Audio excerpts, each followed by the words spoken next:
Seja muito, muito bem-vindo a mais um encontro um encontro com um Deus único e com pessoas especiais. É isso que nós pensamos a respeito desse tempo aqui.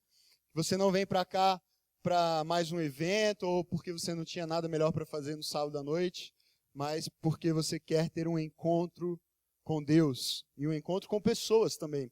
Eu imagino que do seu lado existam aí pessoas. Tô certo? Não? Tem algo diferente disso?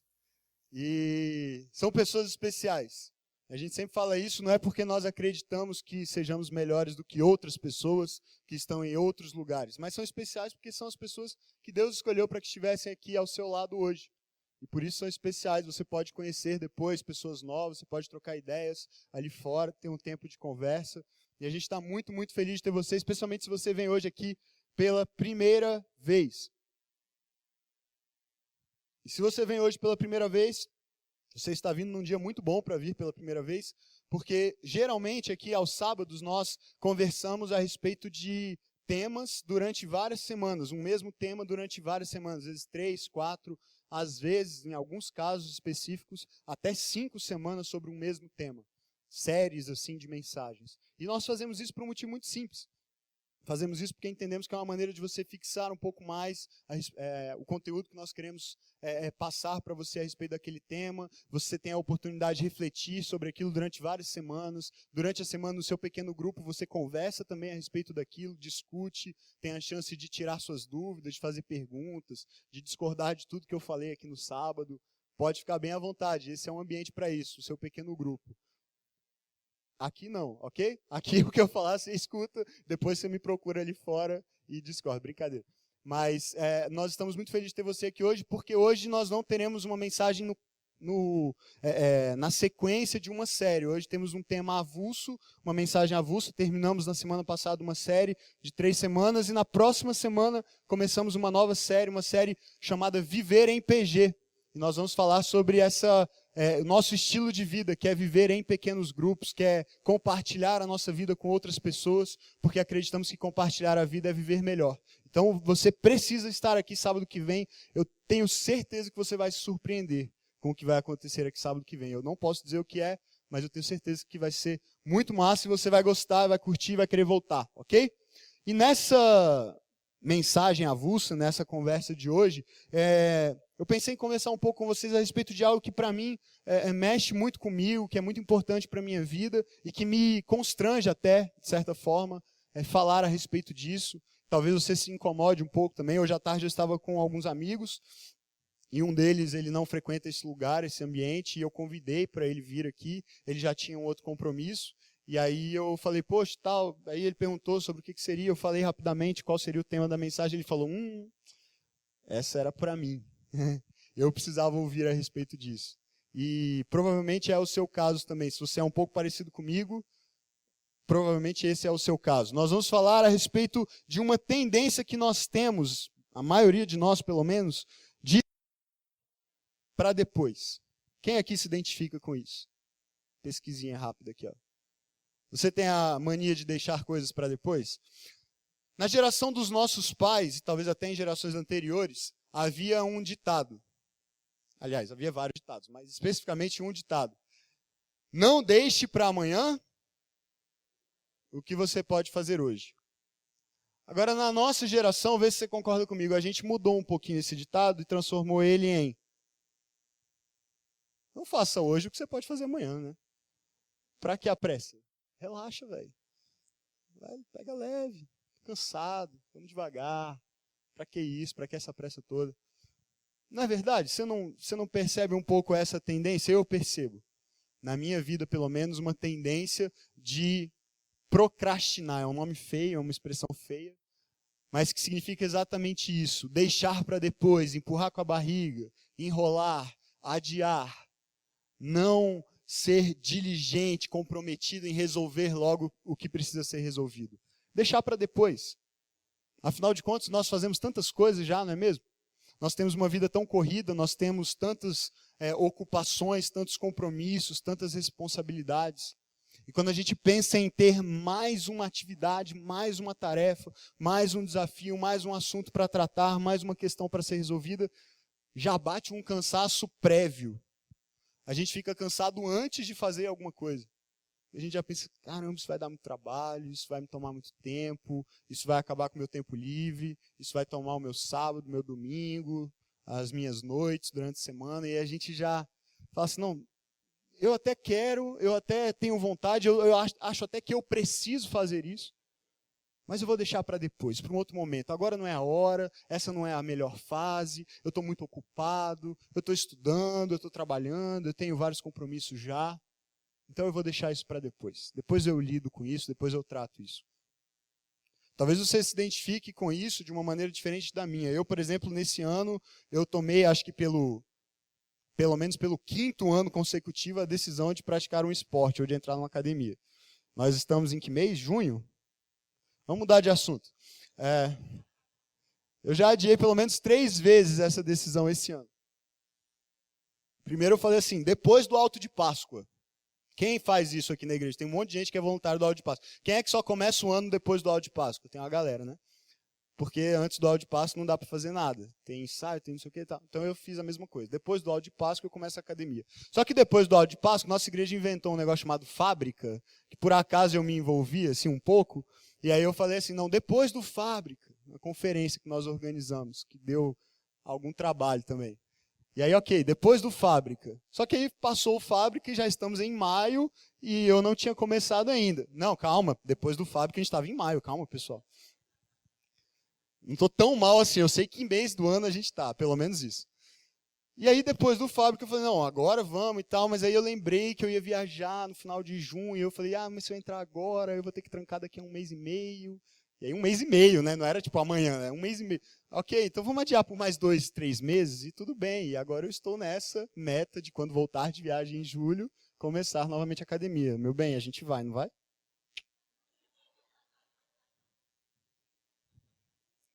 O pessoal vai me cobrar aí depois.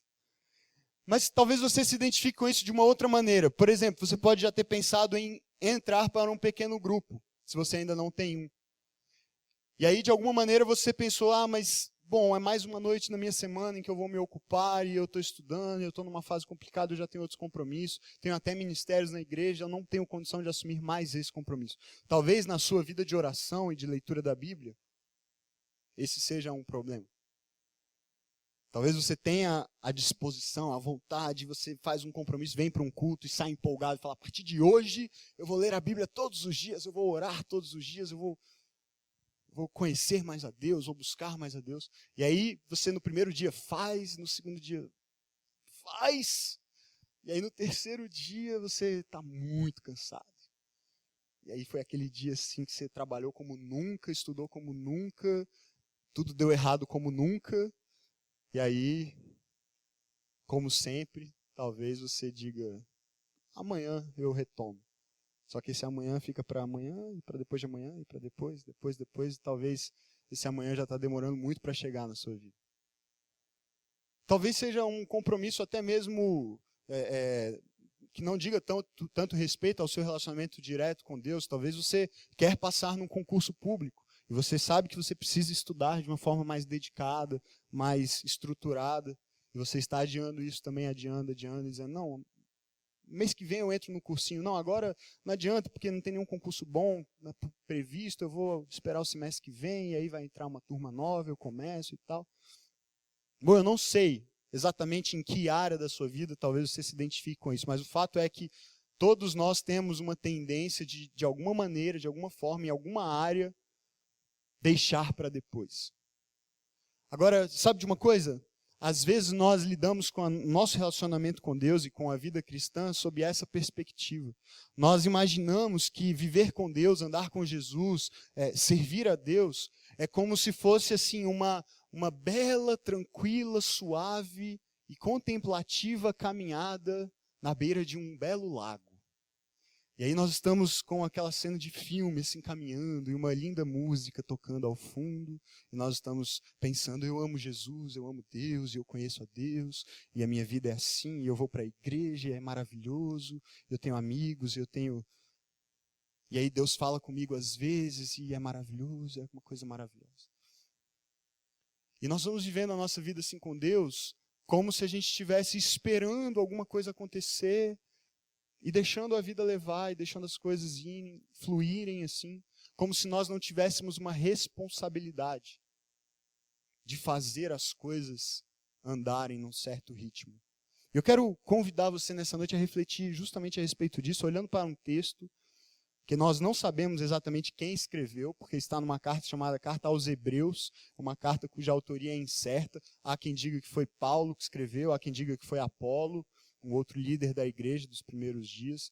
Há quem diga que foi uma outra pessoa. Nós não sabemos exatamente quem escreveu.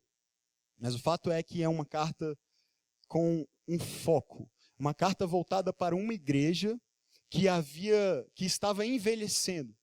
Uma igreja que estava perdendo o ritmo. Que estava entrando numa estagnação, numa acomodação. E durante toda essa carta, durante todos os capítulos dessa carta, você vai encontrar o autor exortando, chamando a atenção dessa igreja, dizendo: ei, vocês estão parando, vocês estão deixando de andar no ritmo que Deus tem para vocês, para o crescimento de vocês. Vocês já deveriam ser mestres, vocês já deveriam estar ensinando outras pessoas, mas vocês ainda estão precisando receber as coisas mais básicas. Vocês ainda não entenderam as coisas mais fundamentais, mais básicas a respeito da fé, a respeito de Deus. E então o autor dessa carta, durante vários momentos, ao longo dessa carta, ele vai chamando a atenção daquela igreja dizendo: acelerem, andem mais depressa. Porque a vida com Deus, a vida cristã e o nosso chamado como seguidores de Jesus não é uma tranquila e suave caminhada à beira de um lago. Mas se parece muito mais com uma corrida, num ritmo acelerado. Eu quero convidar você para olhar para esse texto comigo. Hebreus capítulo 12, versos 1 e 2. Só 2 versículos. Se você tem uma Bíblia, você pode abrir. Se você não tem, você pode acompanhar aqui pelo telão a leitura. Começa dizendo assim: portanto, também nós, uma vez que estamos rodeados por tão grande nuvem de testemunhas, livremo-nos de tudo o que nos atrapalha e do pecado que nos envolve, e corramos com perseverança a corrida que nos é proposta. Vou dar uma parada aqui antes de ler o versículo 2, para a gente pensar um pouquinho no que está escrito aqui. Ele começa com uma palavra, portanto. Se ele começa dizendo portanto, é porque ele está conectando a ideia que ele está apresentando agora com algo que ele disse antes. E o que ele disse antes? O capítulo 11 de Hebreus, você precisa ler o capítulo 11 de Hebreus. Você já leu várias vezes, já é de igreja. Se você está chegando agora pela primeira vez, você nunca leu a Bíblia, dever de casa essa semana, leia o capítulo 11 de Hebreus. É rapidinho, em 5, 10 minutos você faz isso. Mas no capítulo 11 de Hebreus, nós encontramos uma relação de pessoas que, quem é de igreja há muito tempo, quem gosta de frequentar a escola dominical, é acostumado a chamar de heróis da fé. Porque o capítulo 11 de Hebreus começa falando justamente a respeito desse tema, a respeito de fé. E o autor de Hebreus diz assim: olha, a fé é a certeza das coisas que você não vê. Interessante isso, né? Esse conceito de fé. A certeza do que você não vê. Você não vê, mas você tem certeza de que aquilo existe, de que aquilo é daquele jeito. Por quê? Porque você tem fé. Porque você crê. E depois de dizer isso, ele fala um pouco mais a respeito de fé, ele começa a apresentar histórias que estão registradas na primeira parte da Bíblia, o Antigo Testamento, onde conta a história do povo de Israel, a maneira como Deus se revelou a uma nação, a nação de Israel. Histórias de vários heróis, de vários líderes, reis, profetas, juízes, pessoas que, patriarcas, pessoas que Deus levantou naquela nação, na nação de Israel, para fazerem grandes coisas e que marcaram seus nomes na história daquela nação e na história da humanidade, alguns deles, como Moisés, por exemplo, como Abraão, como grandes líderes e como homens de uma fé incrível. E ele vai narrando o que essas pessoas fizeram. E quando ele entra no capítulo 12, ele diz assim: olha, agora, à vista dessas coisas, aos olhos dessas pessoas que ao longo da história fizeram coisas tão fantásticas, nós, que hoje somos os agentes, que hoje estamos escrevendo a história após essas pessoas, nós estamos cercados delas. Quando ele diz assim, há uma grande nuvem de testemunhas nos cercando, ele está justamente se referindo a esses grandes homens, a essas grandes mulheres que no passado fizeram grandes coisas e marcaram seus nomes na história por causa da fé que tiveram. E ele diz assim, olha, nós que estamos cercados por essa grande nuvem de testemunhas, nós também precisamos correr a corrida que nos está proposta. Essas pessoas tiveram grandes desafios. E aí ele cita vários deles. Ele cita, por exemplo, Abel, logo no começo. Se você é de igreja ou já leu a Bíblia alguma vez, o início ali, Gênesis, você vai se lembrar da história de Caim e Abel, filhos de Adão e Eva. E Abel sendo morto por Caim, porque ofereceu um sacrifício que Deus aceitou, que agradou a Deus, enquanto Caim não. Caim ofereceu um sacrifício que não agradou a Deus. E aí Caim, por inveja, com raiva do seu irmão, mata o seu irmão.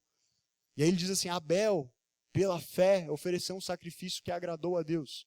E mesmo estando morto, ainda fala. É a expressão que ele usa no capítulo 11. Ele já morreu faz muito, muito, muito tempo, mas por causa do que ele fez, por causa da sua fé, por causa da sua atitude, até hoje ele fala. Até hoje ele testemunha para nós. E ele vai citando outros, ele cita Abraão, e Abraão ele cita várias vezes por causa de vários eventos na vida de Abraão que foram prova dessa fé extraordinária que aquele homem tinha. Por exemplo, quando ele foi chamado por Deus, Deus diz para ele, olha, você vai sair da terra onde você mora, da terra dos seus pais, e você vai para uma terra que você não sabe qual é, mas uma terra que eu vou te mostrar. E nessa terra eu farei de você uma grande nação. Eu te darei uma descendência enorme. Agora, Abraão era velho, casado com uma velha, não era muito bem como os velhos de hoje, ele era casado com uma velhinha também, e ele não tinha filhos.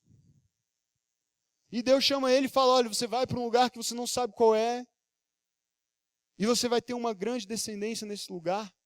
E esse homem simplesmente obedece e vai. E o que acontece? Exatamente o que Deus havia dito. Ele tem filhos, e esses filhos geram nações. Uma grande descendência. Depois, num outro momento, o filho mesmo que havia sido prometido, que daria origem a essa grande descendência, é Isaac, filho de Abraão com Sara. Deus se volta para Abraão e diz assim, você vai subir num monte e você vai sacrificar esse filho para mim. Você vai matá-lo. E esse homem, então, que esperou durante tanto tempo o cumprimento dessa promessa, que abriu mão de tudo o que tinha, que saiu de onde estava, para obedecer a Deus, ele se vê agora diante do maior desafio da sua vida, sacrificar seu próprio filho em obediência a Deus. A ordem mais estranha, mais improvável, mais incoerente. Deus me promete um filho, promete que vai usar esse filho para gerar uma descendência enorme, nações, e agora ele me pede para matar esse filho? Que loucura, que Deus é esse? E o que Abraão faz? Ele chama o menino, Isaac, vem cá. Provavelmente era um adolescente nessa época, bota a lenha nas costas do menino, pega a faca, a peixeira, ou sei lá o que era, vai andando, sobe um monte, chega em cima do monte, deita o menino lá num altar, amarra o menino no altar, sobre a lenha, pega a faca, levanta a faca para matar o filho, e aí vem uma voz do céu dizendo, basta, você já me obedeceu, não mate seu filho. Um homem como esse, com uma fé como essa, disposto a um ato como esse para obedecer a Deus. E ele vai cita Moisés e cita outros. E ele entra no capítulo 12, olhando não para o passado, não para a história, não para esses grandes homens, mas olhando para nós. E aí ele se volta para nós e diz, vocês que agora têm essa missão, vocês que foram chamados para viver essa missão, para proclamar como esses grandes homens fizeram no passado, proclamando as obras de Deus, pela fé, vocês são chamados agora para continuar isso, para continuarem escrevendo essa história, para irem além, para avançarem, para crescerem, não mais para viver essa vida que vocês têm vivido. E ele falava para aquela igreja, como eu disse, uma igreja que estava lenta, que havia se acostumado com o conforto de estar dentro das quatro paredes, de conhecer já a Deus, de conhecer Jesus, mas que havia se esquecido do seu propósito, da razão pela qual existia. Ele diz, vocês precisam parar de andar, parar de engatinhar, mas corram, avancem, façam alguma coisa. Parem de adiar isso, parem de esperar até que alguma coisa aconteça. Sabe por quê? Porque o que precisava acontecer já aconteceu. Em resumo, é isso que ele vai dizer.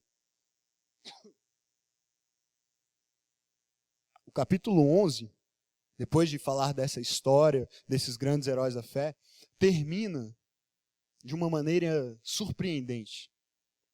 Porque o autor de Hebreus diz assim, no versículo 38, o mundo não era digno deles, desses homens. Eles fizeram coisas tão extraordinárias, tinham uma fé tão incrível, que o mundo não era digno deles. E aí depois ele diz assim, todos estes que eu mencionei, receberam bom testemunho por meio da fé, ou seja, pela fé que tinham e manifestaram, receberam a aprovação de Deus. No entanto, nenhum deles recebeu o que havia sido prometido. Não é estranho isso? Nenhum deles recebeu o que havia sido prometido. Aí você pensa assim, bom, mas Abraão não recebeu a promessa de que haveria uma grande nação, uma grande descendência a partir dele? Isso não aconteceu? Aconteceu. E todos os outros, Davi não recebeu a promessa de que o reino permaneceria com ele para sempre, o cetro não se afastaria da sua descendência? Recebeu, e isso aconteceu de fato. E os outros da mesma maneira. Só que veja só o que ele diz depois disso. Nenhum deles recebeu o que havia sido prometido. Deus havia planejado algo melhor para eles? Não. Algo melhor para nós. Para que conosco fossem eles aperfeiçoados. Olha só, eu não sei se você entende a profundidade disso. Eles viveram uma vida fantástica, fizeram coisas incríveis, foram aprovados por Deus pela fé que tiveram, mas não receberam o que havia sido prometido. Por quê? Porque Deus havia prometido, preparado algo melhor para nós, para que com a gente, conosco, eles fossem aperfeiçoados. Sabe o que é o que Deus havia preparado de melhor para nós? Para que eles fossem aperfeiçoados com a gente? Jesus. Nenhum deles experimentou, viu, percebeu, tocou, teve habitando dentro de si o próprio Deus. Mas eu tenho isso hoje. Você tem isso hoje, ou pode ter. Isso não é impressionante? Você pensar que esses homens que marcaram a história, mudaram a história, tiveram seus nomes registrados na história, viveram sonhando com isso, crendo nisso, esperando isso, mas não receberam isso. Mas eu recebi e você recebeu. Agora, preste atenção, nós não recebemos porque somos melhores do que eles.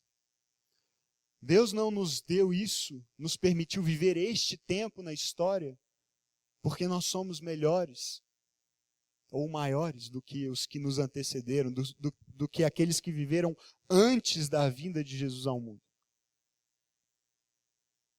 Deus, pela sua soberania, ele estabeleceu isso. Mas acontece que nós temos uma responsabilidade em relação a isso.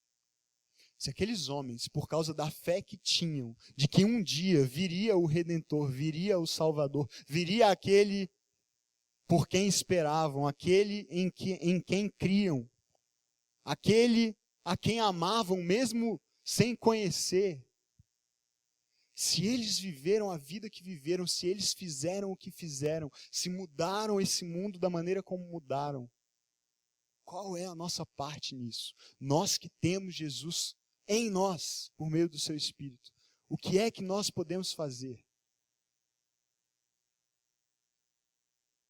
Só que muitas vezes nós estamos, estou muito ocupado, deixa para outra hora, deixa para depois. Eu preciso cuidar de mim, agora é a fase de eu cuidar da minha vida, das minhas coisas, investir em mim. E esse amanhã nunca chega, nunca chega, nunca chega.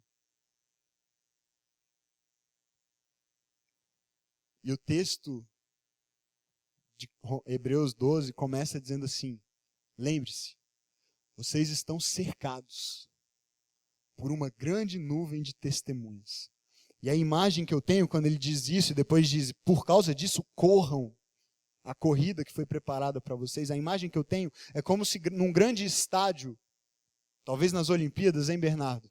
Quem sabe ano que vem você lá no Maracanã, hein?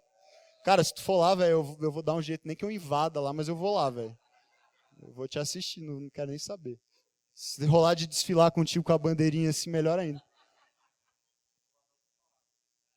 É nóis. Eu fico imaginando como se num grande estádio, final não, porque maratona não tem final, né? É só uma corrida mesmo, porque se o cara tivesse que correr outras, ele não aguentava. Maratona, Olimpíadas, reta final. A galera já correu 41 quilômetros, falta o último quilômetro. E então entram no estádio e começam a ver a reta de chegada, a linha de chegada. Aquela fita maravilhosa que você cruza e parece que é o céu do outro lado. E eles estão correndo e eles só enxergam aquilo, eles só olham para aquilo, eles só conseguem pensar naquilo.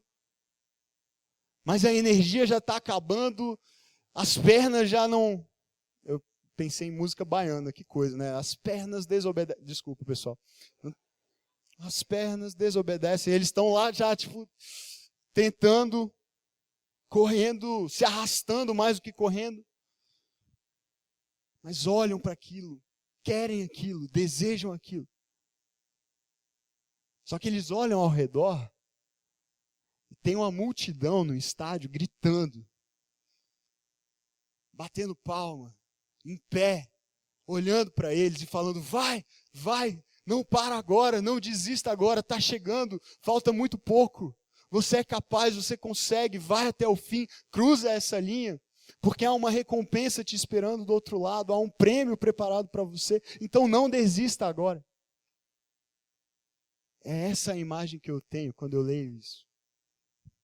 Pessoas que viveram vidas incríveis, fantásticas, que deixaram seu legado de fé, para que nós pudéssemos beber disso, nos alimentarmos disso, nos inspirarmos com isso, e pensarmos, se elas fizeram o que fizeram, eu também posso fazer.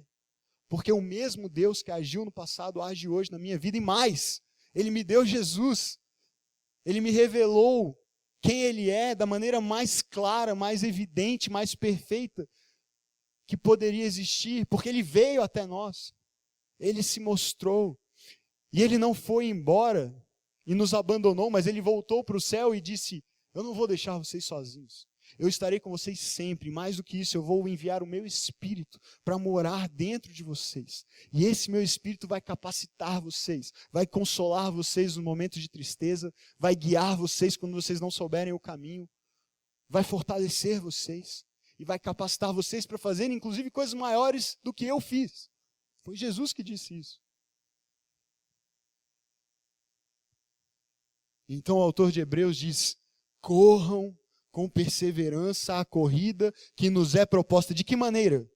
Tendo os olhos fixos, focados em Jesus, autor e consumador da nossa fé, ou seja, Ele é o início e o fim da nossa fé.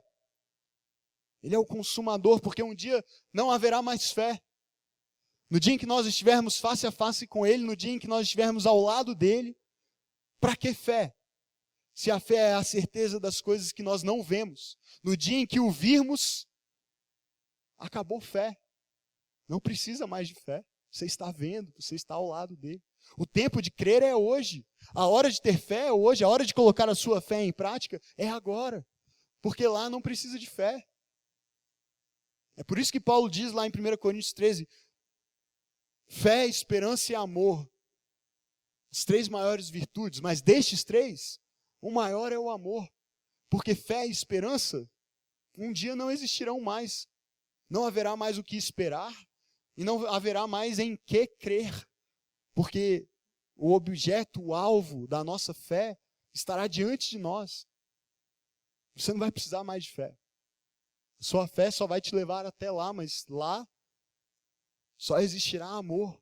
O nosso amor por Deus.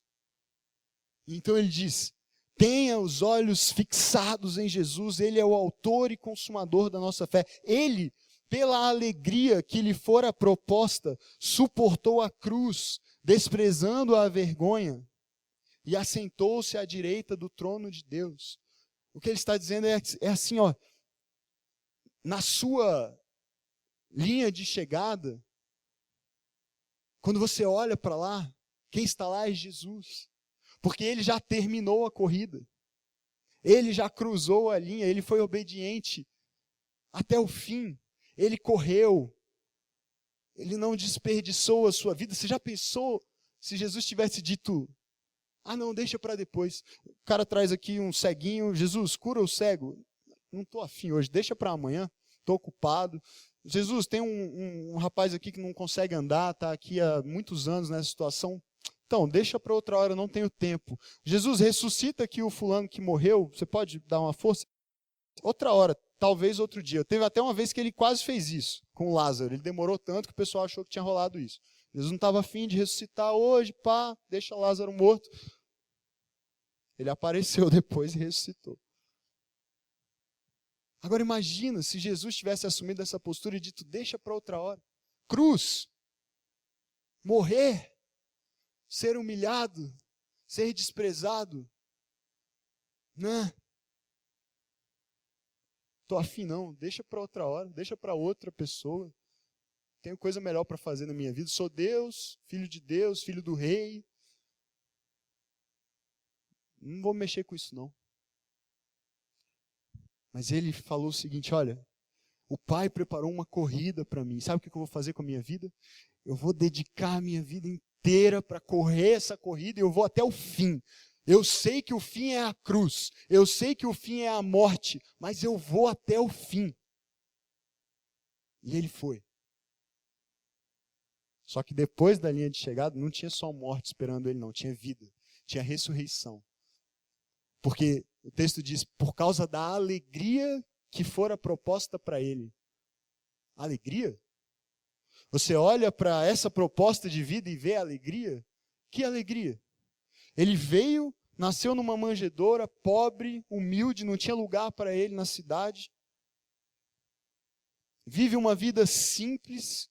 A Bíblia diz que ele não era bonito, não tinha formosura nenhuma, nada que nos agradasse aos nossos olhos, não havia nada que nos atraísse a ele. Ele vive uma vida em que ele diz: olha, as raposas têm onde dormir, os pássaros têm onde dormir, mas eu não tenho nem onde encostar a minha cabeça. Foi o que ele disse para uma pessoa que disse: Senhor, eu vou segui-lo. Ele falou: você tem certeza? Você sabe como eu vivo? Constantemente perseguido, as pessoas planejando matá-lo, pensando em formas de prendê-lo. E até chegar ao fim, à cruz, à morte, à exposição, à humilhação, à dor. Mas ele sabia que não era esse o plano final de Deus para ele. O plano final de Deus para ele não era morte, não era sofrimento, mas era a alegria. A alegria de poder se unir a essa grande nuvem de testemunhos, a essa grande galera no estádio, dizendo: ei, você que agora está aí, você que agora pegou o bastão e está na corrida, você que está me seguindo, olhando para mim, crendo em mim, querendo viver a vida que eu tenho para você. Eu vivi isso, eu fui até o fim. E a alegria reservada para quem vai até o fim, a vida reservada para quem vai até o fim. Então não desista, não pare antes da hora, não perca o olhar daquilo que te espera e de quem te espera, porque foi Ele que planejou essa corrida para você. E Ele espera que você vá até o fim. Muitas vezes nós ficamos tão preocupados em com as coisas que nós temos, com os nossos bens, com a nossa rotina, com nossa agenda, com os nossos compromissos, com as pessoas. E a nossa postura diante desse convite de correr, de enxergar a vida com Deus como essa corrida, como esse grande desafio, nossa postura é dizer: depois, estou muito cansado, preciso descansar, preciso de um tempo para mim. Enquanto Jesus está dizendo: a melhor vida que você pode viver é viver não para si mesmo, mas para mim, olhando para mim, tendo os olhos fixados em mim. Sabe, muitas vezes nós perdemos muito tempo também pensando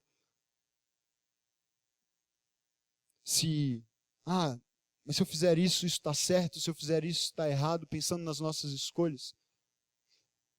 E o texto, eu acho muito interessante, no versículo 1, ele diz assim, olha, para você correr essa corrida da maneira como Deus espera que você corra, na velocidade que Deus espera que você corra, você precisa se livrar de algumas coisas. E a nossa primeira tendência, principalmente para quem já é de igreja há muito tempo, é pensar assim, ok, eu preciso me livrar dos meus pecados.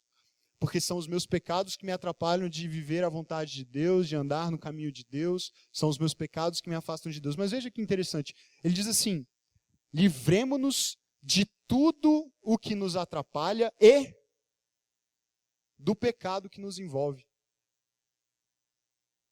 Ou seja, existem coisas que não necessariamente são pecado, mas que de alguma maneira nos atrapalham a correr essa corrida, a completar essa corrida. E a viver a vida com Deus na intensidade, na velocidade que ela deve ser vivida. Eu quero te perguntar hoje, o que te atrapalha? O que hoje atrapalha você de correr? Eu não quero que você pense só em pecado, porque talvez venha à sua mente, eu preciso abandonar esse pecado, eu preciso abandonar aquele. Você precisa mesmo pensar a respeito disso, orar a respeito disso, encontrar maneiras de melhorar nessas áreas. Mas pensa além, pensa mais. Que tipo de compromisso, que tipo de programação, quais hábitos, quais amizades, relacionamentos, talvez um namoro, coisas que você tem hoje que preenchem o seu tempo, ocupam a sua mente, o seu coração, que não necessariamente são erradas, mas que talvez te impedem ou te atrapalham de viver aquilo que Deus tem de melhor para você, de andar na velocidade que você poderia andar, se você tirasse esse peso das costas, da mente, do coração. E sabe, em vez da gente ficar tão preocupado em entender o que é certo e o que é errado, se não é errado, eu posso. Se não é errado, eu faço. Se não é errado, cabe dentro de mim, pode fazer parte da minha vida. Na maioria das vezes, o que é certo e o que é errado é muito claro, é fácil de entender, é fácil de identificar. O grande problema não está em separar o que é certo do que é errado. Nem sempre é fácil, mas na maioria das vezes é relativamente fácil separar o certo do errado. Mas o grande desafio está em separar o que é bom do que é melhor. Porque muitas vezes nós temos algo que é bom, que nos agrada, que nos gera conforto, que nos satisfaz, e então nos apegamos a isso e preenchemos nossa vida com isso. Mas isso às vezes vira o inimigo, vira aquilo que nos impede de experimentar o que Deus tem de melhor para a nossa vida. Então, em vez de se preocupar tanto e se perguntar tanto, é certo, é errado? Pergunte, isso me ajuda a correr? A corrida que eu tenho que correr? Isso me leva para mais perto de Jesus? Ou isso me afasta dele? Isso tem me impedido. Talvez não necessariamente te afaste, mas te faça avançar num ritmo muito, muito lento. Mais lento do que você poderia. Então o desafio é, livre-se disso. Corra sem peso. Corra livre em direção a Jesus. Porque Ele é a vida e a melhor vida que você pode experimentar. Vá na direção dele, lance-se na direção dele. E se for necessário, abra mão daquilo que te atrapalha, daquilo que prejudica a sua corrida, para que você corra mais rápido. E eu quero terminar convidando você a fazer algo que você talvez nunca tenha feito. Planejar a sua corrida. A gente planeja tanta coisa na vida. A gente planeja os nossos alvos, a gente planeja casamento, a gente planeja comprar uma casa, um apartamento, um carro, a gente planeja passar no vestibular. Mas poucas vezes, poucas pessoas eu conheço planejam o seu crescimento espiritual. E o que eu quero te desafiar a fazer hoje é algo muito, muito, muito simples.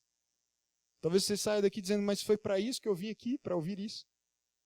Mas é muito simples. Mas se você fizer isso, eu te garanto que você vai experimentar uma velocidade no seu crescimento espiritual como poucas vezes você experimentou.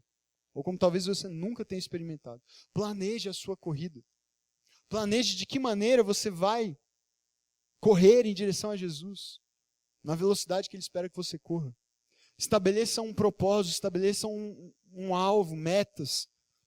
Nem que você comece dizendo assim, eu vou orar 5 minutos por dia. Eu vou ler um versículo da Bíblia por dia. Eu vou ouvir um versículo da Bíblia enquanto eu estou dirigindo. Nem que você comece assim. Mas tenha um plano. Estabeleça um alvo. Não vá deixando a vida levar você, mas saiba onde você quer chegar e como você vai chegar lá. E então siga. Um dia de cada vez, um passo de cada vez, mas siga, cumpra isso, cresça, avance. Porque há uma grande nuvem de testemunhas ao seu redor dizendo, vale a pena, vale a pena. Eu sei porque eu fui até o fim, eu vivi até o fim. Não foi fácil, mas vale a pena. Eu li hoje uma história que me impactou muito. Quem é aqui da igreja há algum tempo conhece provavelmente um encontro, uma conferência de liderança chamada Summit, que é promovida por uma igreja lá de Chicago, nos Estados Unidos, pastor Bill Hybels, e acontece ao redor de todo mundo essa conferência, inclusive na nossa igreja ela acontece também, no mês de outubro. E nessa conferência vem grandes preletores do mundo todo e falam, e a gente recebe esse material por vídeo e reproduz aqui na igreja. E é sempre muito impactante. Todos os anos em que eu participei, eu fui muito desafiado, muito impactado. E hoje eu li uma história a respeito de um menino de 11 anos. E esse menino de 11 anos, o nome dele era Michael, um menino americano. Ele ouviu uma palavra do Summit. Eu não sei se o pai dele comprou o DVD. Eu sei que, junto com o pai dele, ele assistiu uma pregação lá de um preletor do Summit. Um cara chamado Bob Goof. Falando a respeito de fazer algo para Deus. E esse menino de 11 anos terminou de ouvir essa pregação e ele disse para o pai dele, pai, eu já sei o que eu vou fazer para Deus. Eu vou construir uma escola em Uganda. Porque ele tinha ouvido falar que as crianças de Uganda não tinham escola. Algumas crianças em Uganda não tinham condições de frequentar uma escola. Então ele disse para o pai dele, esse menino de 11 anos, pai, eu vou construir uma escola em Uganda. O que mais me impacta não é a postura do menino, mas é a postura do pai. Porque eu imagino que a maioria dos pais de crianças de 11 anos, mesmo que fossem cristãos, diriam assim, legal filho, quando você for mais velho, quando você tiver um emprego, quando você tiver o seu dinheiro, você vai poder fazer alguma coisa, eu posso até te ajudar, e a gente vai fazer isso sim. Mas não foi isso que esse pai fez. Esse pai falou assim, foi isso que Deus te falou? Ele disse, foi. Então vamos fazer. E esse menino começou a cortar a grama dos vizinhos, ele começou a vender coisas para os vizinhos, ele começou a fazer campanhas na igreja dele, e ele levantou $30 mil. E com esses $30 mil, adivinha o que tem em Uganda hoje? Uma escola. Sabe, se um menino de 11 anos diz assim, eu não posso deixar para depois, o que é que nós não podemos fazer? O que eu não posso fazer? se eu hoje decidir não caminhar, não ficar contemplando, não me deitar e falar, vida difícil, estou muito cansado, não tenho tempo. Mas se eu decidir assim, eu vou correr, eu vou me lançar, eu vou viver o que Deus tem para mim. Eu vou parar de arrumar desculpas e de me ocupar com coisas que não necessariamente são ruins, mas que simplesmente não fazem diferença nenhuma. Não me levam para mais perto dele, não me levam para mais perto do que ele planejou para a minha vida. E eu vou viver isso intensamente, eu vou me entregar a isso. E eu vou correr em direção a Jesus. Porque há uma nuvem de testemunhas ao meu redor dizendo, vale a pena, vá porque vale a pena. O que é que nós não podemos fazer se juntos decidirmos isso? Eu quero isso. Eu quero correr. Eu quero gastar a minha vida. E eu acho que você também quer. Por isso eu quero orar por você agora. Jesus, obrigado, Senhor. Obrigado porque o Senhor não veio a esse mundo e depois voltou aos céus e nos deixou abandonados, sozinhos, lançados à nossa própria sorte. Mas o Senhor prometeu estar sempre conosco. E o Senhor faz isso enviando o Teu Espírito para habitar em nós, para viver em nós, para nos conduzir. Mas mais do que isso, o Senhor se coloca para olharmos na Tua direção e nos convida à melhor vida que nós podemos viver, correndo o Senhor, lembrando o que o Senhor fez por nós e o que grandes homens e mulheres fizeram ao longo da história, porque um dia creram que o Senhor um dia esse mundo para resgatar vidas, porque depositaram em Ti a fé deles, mesmo sem vê-lo, mesmo sem conhecê-lo. Obrigado porque esse testemunho do passado, mas acima de tudo, a Tua vida, Jesus, nos inspiram hoje, nos desafiam hoje, a não vivermos mais para nós mesmos, a não simplesmente nos acomodarmos, ou nos deixarmos vencer pelo cansaço, pelas propostas, pelas ocupações desse mundo.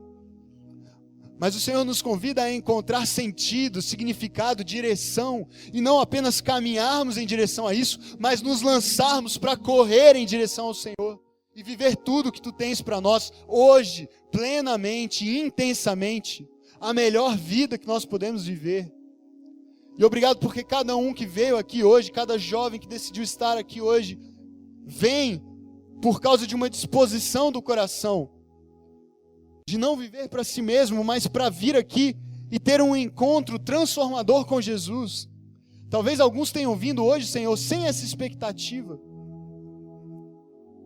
E nós os amamos e o Senhor os ama a tal ponto que os convida a trocarmos a expectativa que tinham de simplesmente conhecerem um lugar novo, pessoas novas, para a expectativa de saírem daqui transformados por um encontro contigo, que muda a vida, que dá esperança, que nos enche de fé e motivação para viver a melhor vida que nós podemos viver. Senhor, nós não queremos viver nós mesmos, nós não queremos caminhar ao longo do tempo que o Senhor tem para nós nesse mundo, que nós nem sabemos quanto tempo é. Mas cada dia que o Senhor nos dá de vida, de saúde, nós queremos gastar para correr em Tua direção, para investir a nossa vida inteira, nosso coração, nossos dons e talentos, nossa mente, toda a paixão que nós temos por Ti, nós queremos dedicar isso para que mais e mais pessoas se juntem a essa grande nuvem de testemunhas e possam cumprir o seu papel na história, completar a sua corrida, chegar ao final e experimentar a alegria que o Senhor preparou para nós, o dia em que estaremos contigo para sempre. Não haverá mais choro, não haverá mais cansaço, não haverá mais tempo ocupado, haverá simplesmente a alegria da tua presença. Nós poderemos olhar para ti, Senhor, e dizer: valeu a pena, valeu a pena, valeu a pena ir até o fim, valeu a pena gastar a minha vida, investir a minha vida para viver para ti, porque foi a melhor vida, a única vida que faz sentido de ser vivida. Talvez você esteja aqui nessa noite, eu peço que você permaneça com seus olhos fechados, e você queira declarar isso para Deus, dizer: Senhor, até aqui, até esse dia, eu tenho vivido para mim, eu tenho ocupado a minha agenda com as coisas que me importam, que eu considero boas, que eu considero adequadas, mas hoje, eu decido não mais caminhar por essa vida, não mais inventar desculpas, não mais me ocupar com aquilo que não é tão importante, mas eu decido correr na direção que o Senhor tem para mim, viver o teu propósito, estabelecer um plano para crescer, para me tornar mais produtivo, mais efetivo na minha vida contigo, para que isso se manifeste e para que a minha vida impacte mais pessoas, porque eu sou uma dessas testemunhas que ao final poderá dizer: valeu a pena, e passar o bastão para quem virá após mim. Se você nessa noite quer fazer esse compromisso com Deus, você quer estabelecer esse propósito diante de Deus e dizer: Senhor, eu quero essa vida mais intensa, mais acelerada, mais profunda contigo.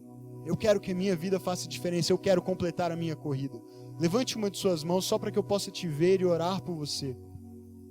Amém, amém. Não há melhor lugar para estar do que no centro da vontade de Deus, vivendo a vida que Deus planejou. Senhor, veja essas mãos erguidas. Obrigado, Senhor, porque são jovens que com coragem nessa noite assumem um compromisso, não diante de mim, não diante dessa igreja, mas diante do Senhor. Um compromisso de viverem a vida que o Senhor planejou para eles. Compromisso de crescerem, compromisso de amadurecerem na sua fé, na sua caminhada contigo. E correrem na tua direção, na direção de Jesus. Que o Senhor os fortaleça, que o Senhor faça com que os seus olhos permaneçam sempre focados em ti, Senhor. Para que mesmo quando as dificuldades vierem, mesmo quando estiverem desmotivados, cansados, preocupados, eles permaneçam firmes, se lembrando do testemunho daqueles que vieram antes deles, e olhando para Jesus, e se lembrando do que o Senhor fez por nós, para que eles completem a sua corrida, para que possam ir até o fim, e quando chegarem ao fim descubram que valeu a pena. Assim eu os abençoo, Pai, faço isso em nome de Jesus.